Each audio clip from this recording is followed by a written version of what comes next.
là? Les joyeux cadeaux! Entrez, voyons. Entrons! Durant toute la semaine, les joyeux cadeaux, rencontrant leur peine, les rigolos jours, ce sont des philosophes, au lieu de s'affoler, devant une catastrophe, se mettent à répéter, avec moi, c'est comme ça, on est heureux. C'est comme ça, on est heureux. C'est bien dit, et c'est compris. C'est comme ça, on est heureux. Et trouver le ciel bleu en compagnie. C'est comme ça, on est heureux. Bonjour tout le monde. Ah, bonjour les frères, on donne. Je veux pas être longtemps, parce que je voudrais pas déranger, hein. Ta femme est là, hein. Je vois qu'il y a quelqu'un avec elle à la cuisine, là. Alors, hey, la conversation est animée dans la cuisine? Ah non, ça dérange pas, ma femme est seule à la cuisine. Là. Ben, hey, à qui est-ce qu'elle parle, là? Ah, c'est une manie qu'elle a comme ça, elle se parle à elle-même, tu sais. Ben oui, mais pourquoi qu'elle parle si fort que ça? Parce qu'elle est dure d'oreille.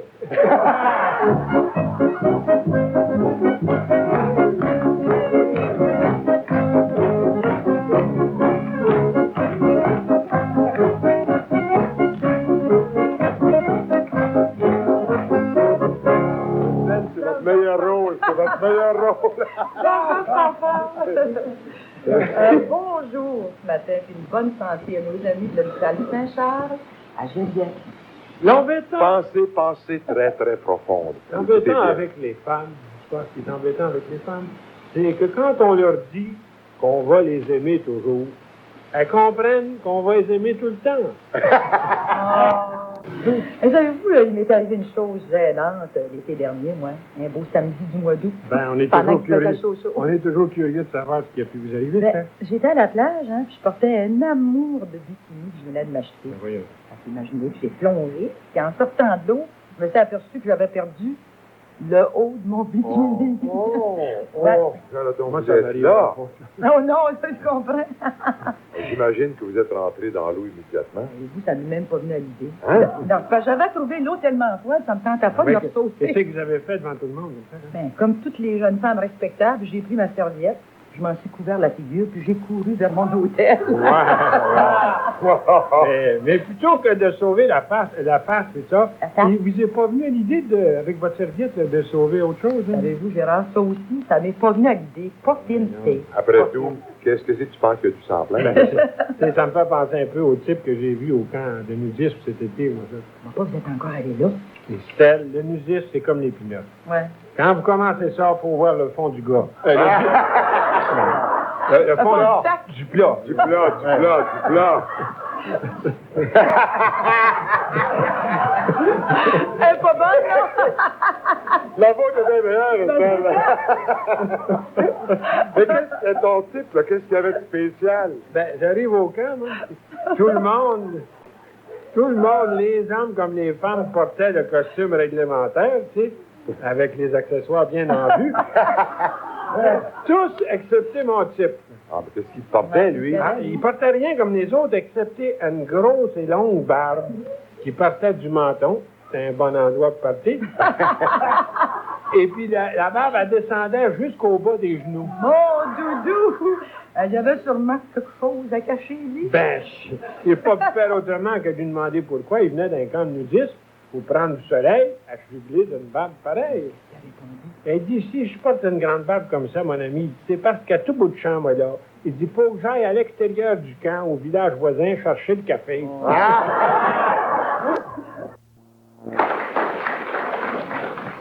Ben, mon petit François, qu'est-ce qui t'arrive, hein? On arrive en retard à la classe? Puis François, pas seulement 5 minutes, mais 30 minutes de retard. Veux-tu m'expliquer pourquoi? Hein? Je sais pas, je suis obligé de préparer mon mot du langage. Oh, François, quelle sorte de langage? Tu devrais avoir honte. Un mot semblable dans ta bouche. Ce que je vais faire, je vais te punir pour ça. Écoute-moi là. Prends ton livre des connaissances générales, puis va étudier ta leçon vite dans le fond de la classe, là. Puis ajoute pas un mot. Va vite, là, non. Après 10 minutes, l'institutrice a pitié du petit garçon. François, est-ce que tu sais ta leçon maintenant, là? Je pense que oui, mademoiselle. Bon, ben écoute, là, dis-moi, qui est l'avocat de la couronne? Hein? Je sais pas trop, mademoiselle. Oui. Tout ce que je sais, c'est qu'hier soir, l'avocat, il est parti avec ma mère. C'est pour ça qu'un matin, j'ai été obligé de préparer mon mot du lunch. Dans la salle d'attente d'un hôpital, un homme attend depuis 5 heures la venue de son premier enfant. Il fait les 100 pas. Il s'arrache les cheveux, se frappe la tête contre les murs. En somme, il traverse un très dur moment. Enfin, l'infirmière, toute souriante, vient lui annoncer... Monsieur! Ah ouais. C'est une fille! Ah non! Une fille! Oui! Oh, mais... Ah, Oh, mais... une belle petite Je fille! suis donc content. Pleurez pas. Une fille! C'est ça que vous désiriez, une fille! Ah hein? oui, au moins elle, là, elle passera jamais par tout ce que je viens d'endurer. Allez vous coucher! Je comprends. Il y a des gens qui sont drôles aujourd'hui, Troubadour. Dans l'histoire précédente, c'était marqué « Mon mari », c'était pas marqué de nom. On ajoute des noms comme ça. C'est faux. On va demander à Juliette. Tiens, t'as pas l'air de bonne humeur, tiens. Mange tes œufs, puis tais-toi un peu. Et voyons, qu'est-ce que t'as? T'as pas l'habitude de me parler de même? Dis-toi bien une chose, Jean-Jules, c'est qu'à matin, je suis assez bien de pas parler. T'es aussi bien de pas parler? Je suis aussi bien de pas parler. Non, mais t'es encore fâché, toi, là. Laisse faire, T'es laisse encore faire. fâché parce qu'hier soir, je suis rentré avec un œil au beurre noir? T'as fait remarquer, Jean-Jules, que quand t'es rentré à 3 heures un matin, t'avais pas d'œil au beurre noir.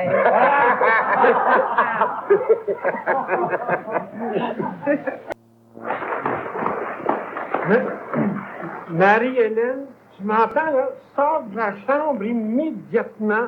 Non, je veux pas sortir de ta chambre, non, non. Marie-Hélène, je te le répète, va dans ta chambre. Sors d'ici, sors de la chambre. Non, non, je veux pas, non, je veux pas. Marie-Hélène, si tu sors pas de la chambre, t'auras pas de petit frère.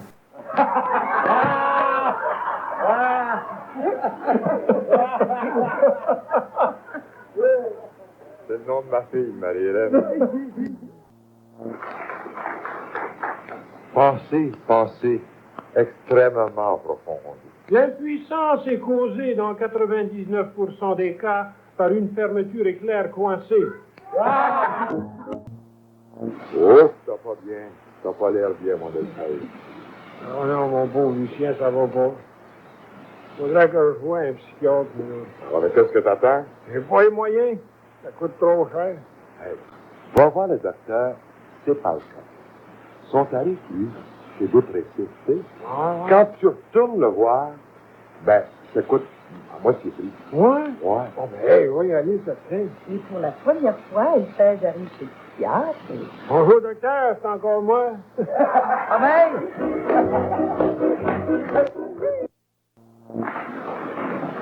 Dis-moi donc, t'as bien l'air soucieux, mon Albert. Non, seulement pas, mon vieux.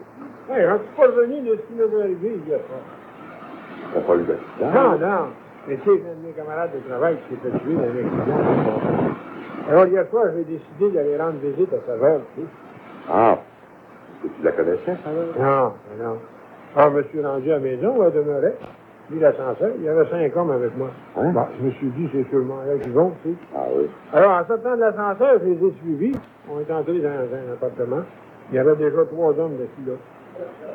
C'est pas les sympathies qui lui manquaient, là, Ah, tu peux être sûr, mon gars. Tous les 10 minutes, elle ouvrait une porte, il y a un gars qui sortait, puis elle en faisait rentrer un homme. Sais-tu que j'ai hâte que ton tour arrive, toi? Ben, moi aussi, j'avais hâte. Ça va pas s'il m'attendait. De l'autre côté, qu'elle ouvre la porte, elle m'appelle. Je rentre dans une chambre noire, puis en moins de temps qu'il en faut pour le dire, j'étais tout déshabillé, puis ouf, dans le bed. Hein? Ouais, monsieur. Pas possible. Hey, je l'ai vécu, je le sais. En tout cas, j'en passe des bouts, c'est de l'imagination. Tu peux comprendre ce qui s'est passé, hein. Quand tout a été fini, là, elle m'a dit de partir, puis elle est venue me reconduire à... Tu as rien vu? Tu vois ce que je dis? J'étais complètement bouleversé, moi. Tout ce que j'ai trouvé à dire, moi, là, c'est... C'est quoi? Ben, j'ai dit comme ça, tout détendu, tu sais. J'ai dit, j'espère qu'on aura au moins l'occasion de se rencontrer dans des circonstances moins tragiques.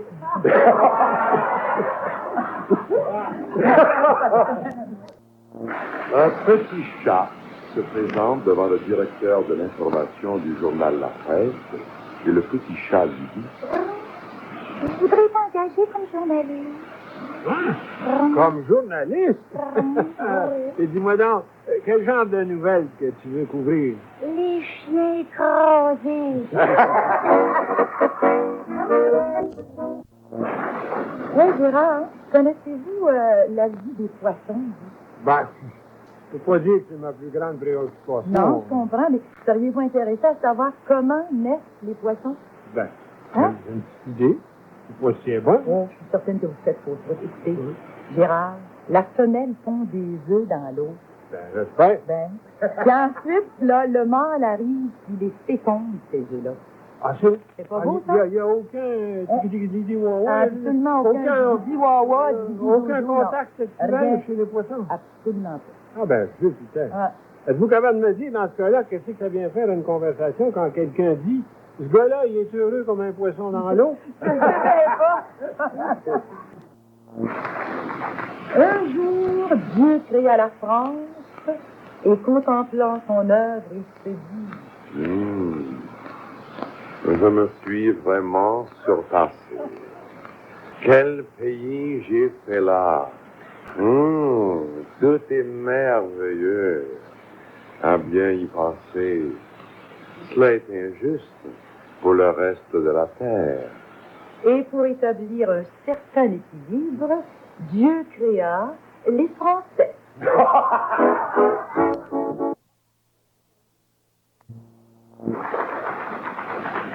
Docteur, mon mari, là, ça va pas tant tout. Ah, je suis là. Oh, il a ralenti, c'est bien effrayant. Il y a bien pas quelque chose à lui donner pour raviver sa vigueur d'antan, là, sa jeunesse d'autrefois. Hein? Je peux, madame, mais il faudra vous en subir les conséquences. Oh, faites-vous-en pas pour ça, docteur. Ça fait assez longtemps que j'ai rien subi. Envoyez donc. Alors, voici des petites pilules. Ouais. Une avant le souper, mais seulement qu'une avant le souper. Seulement. Ah, merci, docteur. Je vous dis que mon mari va souper de bonheur à soir. Et madame prépara son souper, la pilule à la main. Soudain, elle se dit, d'un ton agressif. Il est bon pour une, mais lui, il est bien bon pour deux, hein? Ça va peut-être bien faire effet rien qu'une fois, aussi d'en profiter pendant que ça passe. Ouais, puis j'y pense. Pourquoi pas trois, hein? Il n'en mourra pas. De toute façon, si ça y arrive, ben, ça sera pas pire qu'avant. Ouais, ben, t'es pas au courant, mon mari, mais à soir, c'est ta fête. 3 pilules, OK? Et monsieur avala 3 pilules sans se douter de rien. Il n'était pas 10 heures que monsieur monta se coucher. Lorsque madame entra dans la chambre, son mari dormait déjà. Elle essaya de le réveiller de toutes les façons, rien à faire, il dormait comme un enfant de cœur. À très bonne heure, le lendemain matin, madame était hors du lit et hors d'elle-même. Regardant son mari dormir, elle lui administra une de ses claques sur la partie arrière de son individu en lui criant « Peux-tu au moins te lever pour le déjeuner? Hein? OK, je vais me lever pour le déjeuner, mais je ne vais pas à l'école aujourd'hui.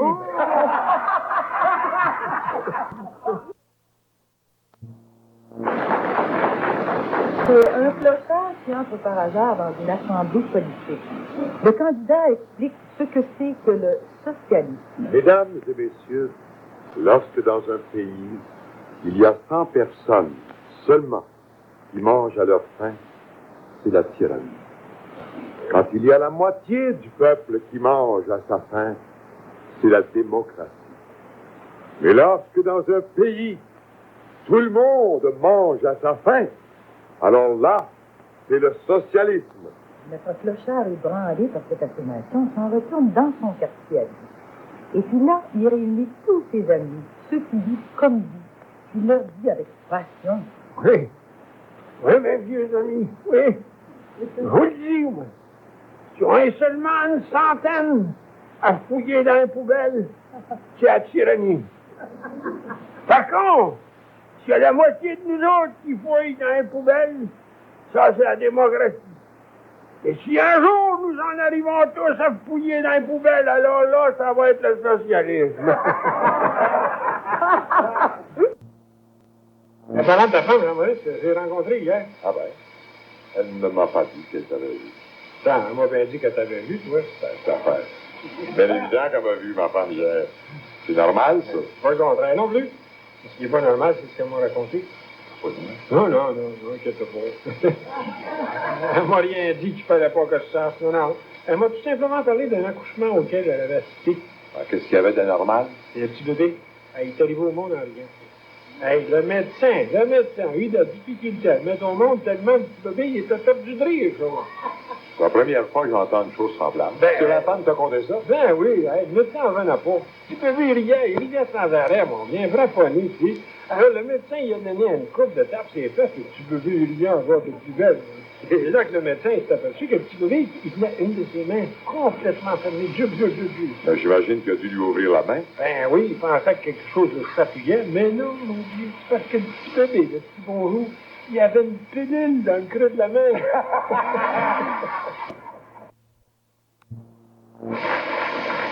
Dans un beau matin d'automne, deux petites chèvres se rencontrent.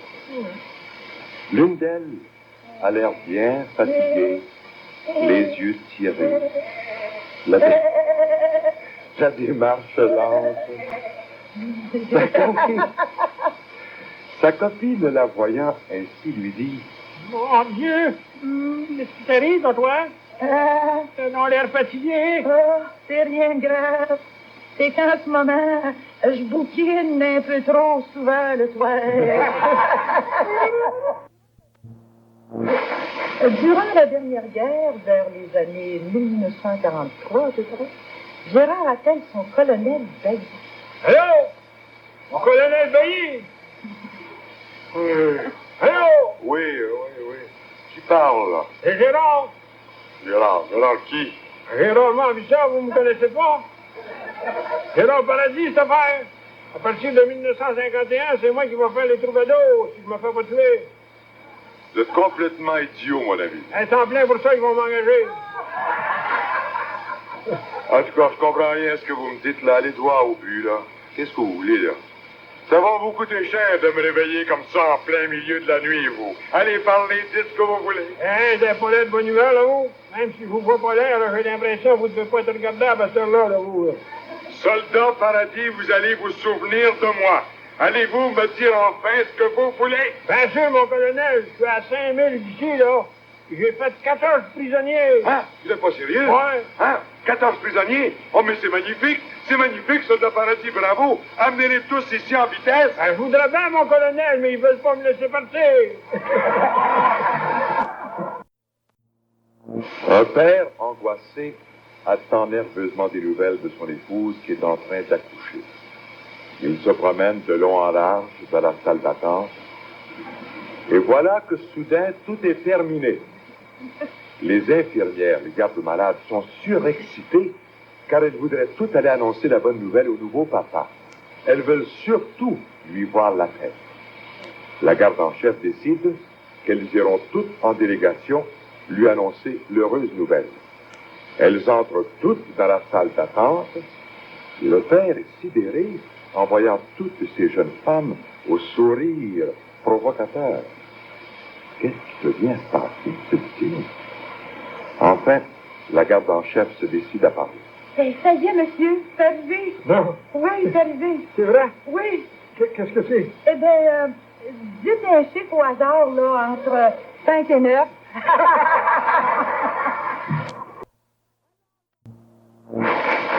Alors, Marielle! J'étais le rhume, pas trop. Non, ça va forte à ma Ben tête. oui, Lucienne, qu'est-ce qu'il y a, donc? Ben, t'es contente, Marielle, de ta nouvelle place de bas? Oh, ça fait Lucienne. C'est tellement simple, là, comme travail.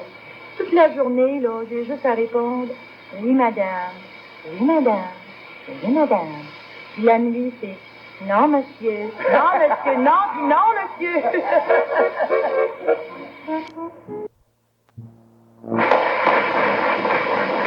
Alors, mon petit monsieur, vous êtes accusé d'avoir frappé cette dame alors que vous voyagiez à bord du même train. Vous avez besoin de me fournir une bonne excuse si vous ne voulez pas être condamné. J'en ai une, monsieur le juge. Cette dame-là est venue s'asseoir près de moi dans le même compartiment. Au même moment, le percepteur des billets s'en venait un peu plus loin. Alors, la dame, elle a ouvert son grand sac, elle a sorti son sac à main, elle a fermé son grand sac, elle a ouvert son sac à main, elle a sorti de l'argent, elle a fermé son sac à main, elle a ouvert son grand sac, elle a déposé son sac à main dedans, puis elle a fermé son grand sac. Là, elle s'est aperçue que le percepteur était tourné de bord. Alors là, elle a ouvert son grand sac, elle a sorti son sac à main, elle a fermé son grand sac, elle a ouvert son sac à main, elle a déposé l'argent dedans, elle a fermé son sac à main, elle a ouvert son grand sac, elle a déposé son sac à main dedans, puis elle a fermé son grand sac. Juste à ce moment-là, le percepteur revenait. Elle a ouvert son grand sac, elle a sorti son sac à main, elle a fermé son grand sac, elle a ouvert son sac à main, elle a sorti de l'argent, elle a fermé son sac à main, elle a ouvert... Pour l'amour du ciel, arrêtez-moi ça! Vous êtes en train de me rendre fou, là! Ah, ben, vous voyez, monsieur le juge, c'est en plein ça qui m'est arrivé, moi.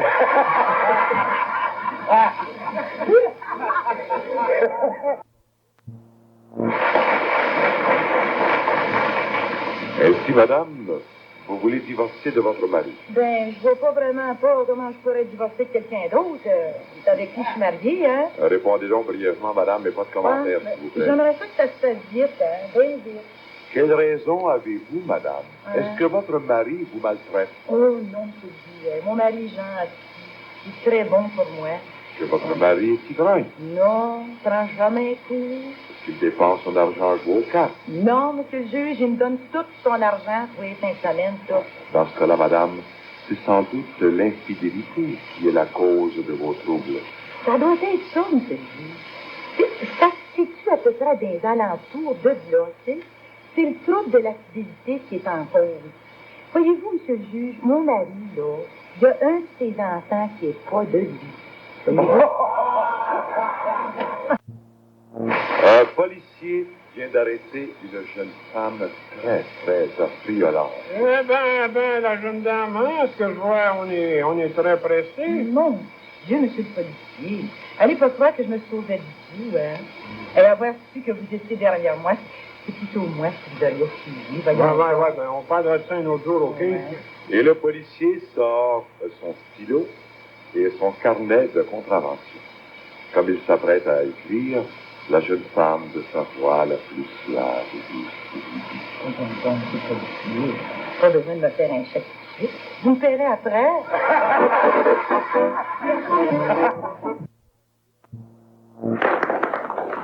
Ouais, papa. Tu vois pas, Gaston, que je suis en train de lire mon journal? C'est bien, mais moi, papa, je vous donne une mitraillette, moi. Mitraillette. Ouais. Sérieux, mon garçon? Ouais. Une vraie mitraillette à part ça. Oh ben ça, c'est le comble. C'est le comble. Tu vois pas que tu t'es mis dans la tête que moi, je t'achèterais une vraie mitraillette. Oui, Et bon, tu as dit, tu fous, toi? Je veux une vraie mitraillette, papa. Ça suffit comme ça, là, je vais me fâcher. Ah, ça va rien, moi, je veux avoir une mitraillette. Bon, Gaston cesse immédiatement de faire le petit garçon stupide comme tu es en ce moment, t'as compris? Je veux une mitraillette, bon. Gaston, pour la dernière Je fois. veux une mitraillette. Gaston, je te dis de cesser. Qui c'est qui commande ici? C'est doit pas, mais si j'avais une mitraillette, Oh! par exemple... Un jour viendra. Oui, mesdames et messieurs, je vous le répète, il faut finir avec le capitalisme. Le capitalisme, c'est l'exploitation de l'homme par l'homme. Oui, je dis bien, l'exploitation de l'homme par l'homme. Puis, le communisme, c'est quoi? Le communisme, c'est le contraire. Oh!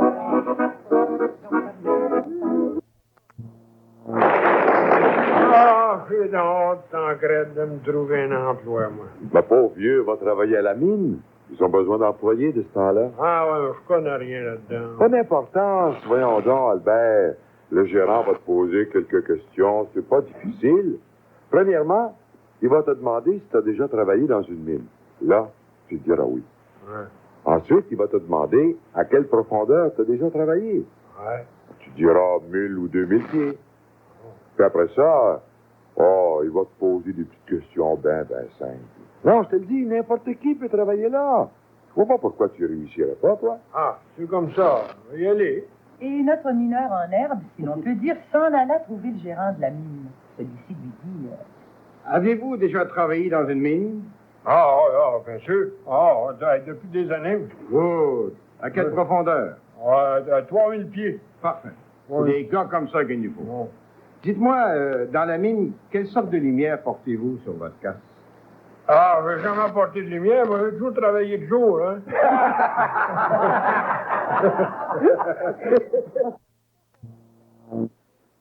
Le professeur Paradis a un petit conseil, je crois, à donner aux jeunes filles qui sont à l'écoute. Écoutez bien. Oui, en effet. Allez-y, cher professeur. Mesdemoiselles, vous avez le choix. Ou bien donc vous restez vieille fille, puis vous couraillez après un mari toute la journée. Ou bien donc vous vous mariez, puis vous couraillez après le mari toute la nuit.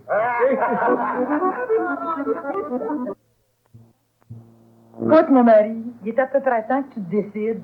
Notre fils a maintenant 16 ans. Il faut y expliquer les mystères de la vie. Fais quelque chose, mon mari. Parle-lui, je sais pas, moi, des oiseaux, des chiens, des chats, mais faut absolument le mettre au courant. Bien sûr, ma femme. Non. Et le père appela son fils pour lui dire... Écoute, François, là, Ouais.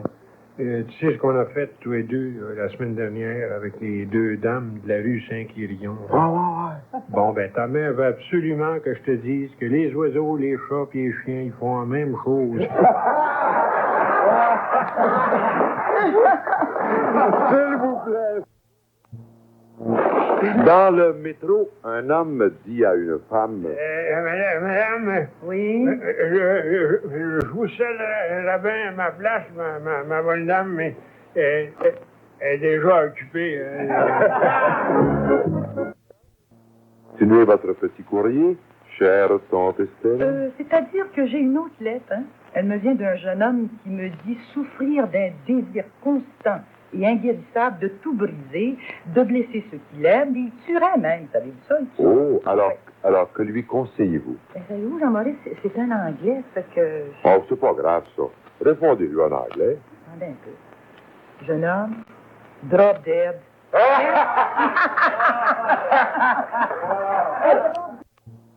Entrons l'espace de quelques secondes dans la maison de Jean-Jules et Rita, au moment où Jean-Jules s'apprête à partir.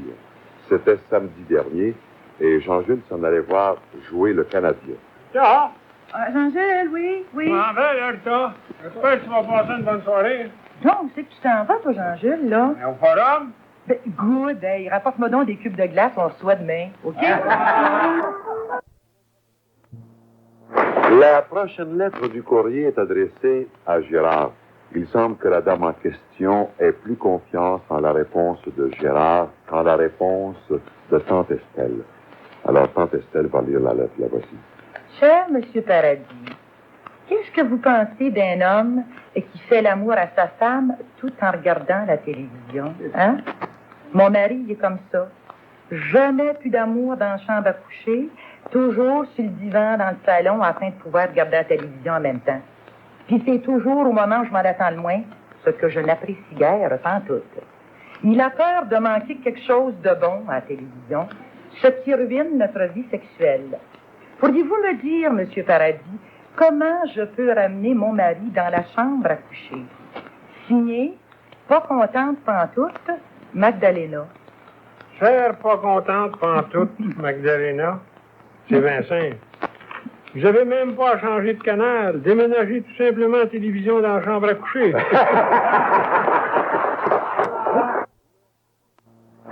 Sur un bateau, lors d'une croisière dans les Antilles, la très jolie jeune fille dit à un garçon de cabine... J'aimerais voir le capitaine tout de suite. Oh, désolé.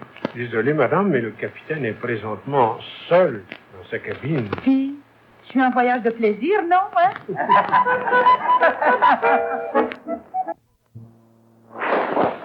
Le monsieur arrive au garage et dit à l'employé... combien ça me coûterait pour faire réparer ma voiture? C'est quelle heure votre voiture, M. Bailly? Je sais pas. Ça va coûter 129 piastres avec la taxe. C'est ça. La jeune dame se présente à la banque et au caissier, elle dit... Pouvez-vous me changer ça, monsieur? Tu vois, madame, oui? Ah oui, ce sont des livres, ça. Eh Hein? oui, des livres, des livres. Oui, des livres, oui. Des livres. Oui, la monnaie nationale d'Italie, c'est des C'est ça, livres. c'est bien ça. Changez-moi donc ça pour de l'argent canadien, s'il vous plaît. Certainement, madame. Merci, madame. Hein? Une pièce 47? Madame, une pièce 47? Vous voulez dire que tous ces livres-là, ça vaut rien qu'une pièce 47 en argent canadien? Oui, madame, oui. Oh, ben ça, c'est le con, ben. Moi qui étais assez dingue pour lui servir le petit déjeuner en plus de tout ça.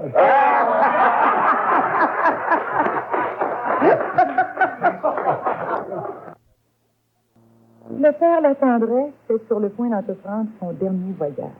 Le dernier voyage, pour faire. Le bon curé est à son chevet.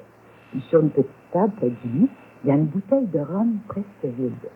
Le curé, montrant la bouteille, dit au père La Tendresse, « Mon pauvre monsieur la tendresse, est cela votre seule consolation pour traverser cette pénible agonie? » Oh, non, monsieur le curé. J'en ai une autre bouteille de café sur mon oreiller. Mais voulez-vous bien me dire, monsieur, ce que vous essayez de faire avec cet animal-là? Quoi, c'est un hippopotame? Je vois bien ça. Mais qu'est-ce que vous voulez en faire de votre hippopotame? De rentrer chez nous, de cette affaire. Vous n'êtes pas sérieux, là, de rentrer chez vous? Ouais. Ah ouais, tout ce qu'il y a de sérieux. Donnez-moi un coup de main, là, on va le rentrer dans mon salon. Je peux bien essayer. nos deux hommes finissent par rentrer l'hippopotame dans la maison. C'est à ce moment-là que des questions sont posées. Écoutez donc, monsieur, maintenant que cet animal-là est dans votre salon, est-ce que je peux connaître ce qui vous pousse à faire ça? Ah, ça, c'est à cause de ma femme. Ah, vous voulez lui faire plaisir? Ben, je dirais pas ça. Non, c'est plutôt pour me faire plaisir, à moi. Pour elle, là, ça va être une vraie surprise. Hein? Oui. Écoutez, mon cher monsieur, c'est pas drôle, ça. Ça fait 15 ans que je suis marié, moi, avec une femme qui sait tout. Quelle que soit la nouvelle que je pense lui apprendre, elle me répond toujours « Ben oui, c'est bien, c'est bien. » Je ne peux pas savoir à quel point ça devient exaspérant de toujours se faire répondre « Mais oui, je sais bien, mais oui, je sais bien. » Alors, à toi, là, hein, je vais être en train de lire mon journal. Puis là, ma femme va arriver toute excitée, puis elle va me dire toute tremblante, « Anastasia, il y a un hippopotame dans le salon. » Alors moi, tranquillement, je vais lui dire « Ben oui, je sais bien. » Pour une fois! Chantier olympique, un monsieur dit à l'autre... Est-ce que vous cherchez du travail, mon ami? Avez-vous votre carte d'identité, vous? Non, pas encore, non. Mais je cherche du travail. Du travail, vous voulez savoir si je cherche du travail? Oui. Oh, pas nécessairement. Mais j'aimerais bien ça avoir un job, par exemple. Alors, je vous dis, j'ai appris une chose extraordinaire hier. J'ai su pourquoi Hitler n'avait pas pu traverser la Manche pour aller vaincre les Anglais en 1940. Bon, tu sais, Gérard, il y a pas mal d'opinions d'émises à ce sujet-là. Oui, mais moi, j'ai la bonne. Ah, toi, t'as la bonne. Ah, c'est grâce au service de contre-espionnage anglais. Oh, ça me passionne, ces choses-là. Alors, suivez-moi bien. OK. Les Allemands, en 1940, avaient décidé de traverser la Manche. Et pour ce faire, Hitler avait ordonné qu'on assèche la Manche. Ah, Pas sérieux. là. Ah non, moi, c'est pas sérieux, mais Hitler, il l'était lui. Ah. Alors, il ordonna à tous ses soldats de se placer à une verge, l'un derrière l'autre. ouais. Et au commandement des officiers, Ein, zwei, drei, chaque soldat devait avaler 3 gorgées d'eau de la mer. Ouais. Ouais. Ah. Moi qui mange pas ça.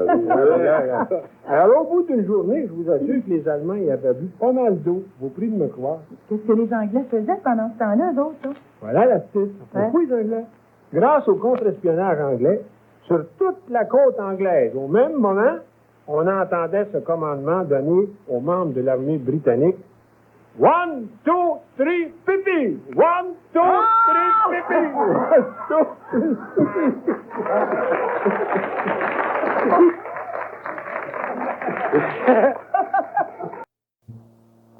3, Soldat à la traverse! Oui, mon capitaine de le tourment. Soldat à la traverse, je voudrais vous poser une devinette.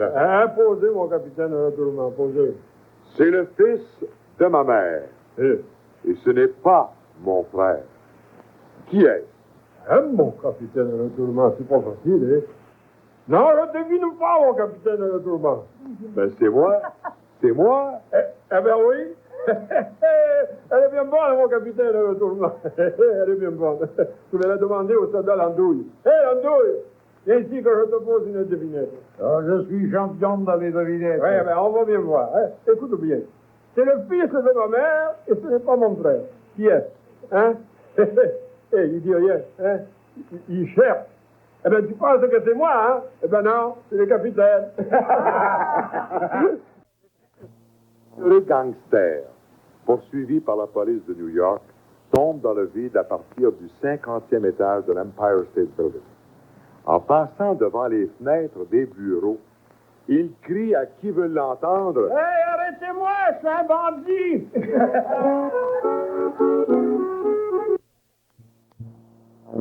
Hey, dis-moi donc, Anselme, combien peux-tu manger de pommes à jeun? Bon sang, M. Veilly. Hey, j'en ai assez ça des pommes, moi. Hey, je peux en manger 4, mais des pommes à jeun. Ben non, Anselme. Quand t'en as mangé une, t'es plus à jeun. Au revoir. Hey, bonne celle-là, M. Veilly. Hey, Mme Estelle. Oui, Mme Estelle, oui. combien c'est que vous pouvez manger de pommes à jeun, vous? Ben, attendez, là. Je peux en manger sûrement 3, M. Anselme. Oui, 3. Ah, vous êtes donc pas fine, Mme Estelle. Vous aviez du 4, là, je vous en aurais raconté une bonne.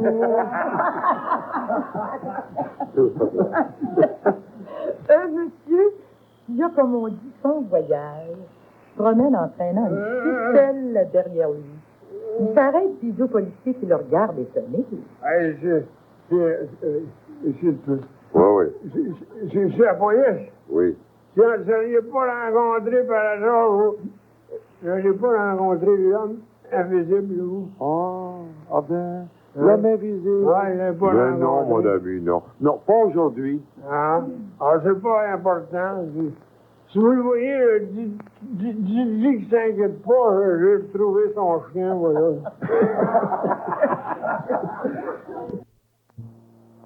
Un pauvre bougre vient d'arriver à l'asile. À peine entré, regarde partout, il s'écrie. Eh, bon, d'où Jésus, il y a un monde fou ici. Viens ici. C'est ta voisine, là. Ouais. Comment ça se fait, Gérard, que ta voisine a 3 enfants de moins de 5 ans, alors que son mari, tu sais, moi aussi, son mari l'a quitté depuis 10 ans? Il est revenu 3 fois pour s'excuser. La femme arrive en trombe chez le psychiatre. Docteur, aidez-moi vite, je deviens folle. Qu'est-ce qu'il y a donc? Hey, regardez donc, une carotte dans les oreilles. Regardez. Ben oui, comment ça se fait que vous ayez une carotte dans l'oreille? Je comprends pas ça. Moi non plus, je comprends pas ça, j'avais sommeil d'irradie. Le gérant de banque dit à son client. Mais non, monsieur le Gris, je regrette. Non, je peux absolument pas, c'est pas possible. Mais non, monsieur le Gris, je peux absolument pas prendre votre femme en garantie collatérale, non. 2 amis se rencontrent, l'un des deux est un écrivain. Hey, dis donc, Jean-Claude, paraît-il que tu as fait un argent fou avec ton dernier livre intitulé L'Ontario et la province de rêve. Ben, je dois avouer, Ronald, que le livre s'est vendu comme des petits pains chauds. Hein. Et qu'est-ce que tu as fait avec tout cet argent-là? Je me suis acheté une maison au Québec. Le comble de la concentration, Gérard, c'est quoi? La concentration. Oui, mais tu sais, le comble de la concentration. C'est d'être capable de regarder une fille topless en plein dans les yeux.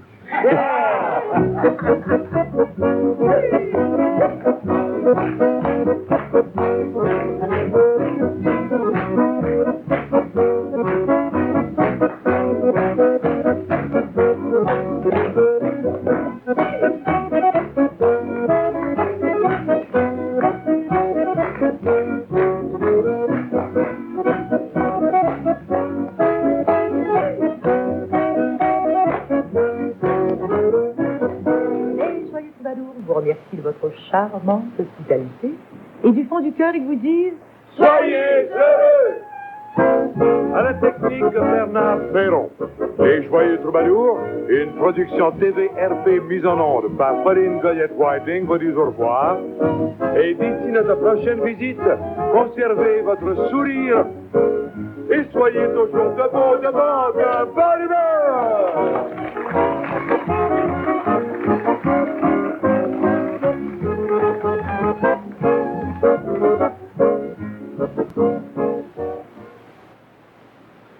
Radio-Canada.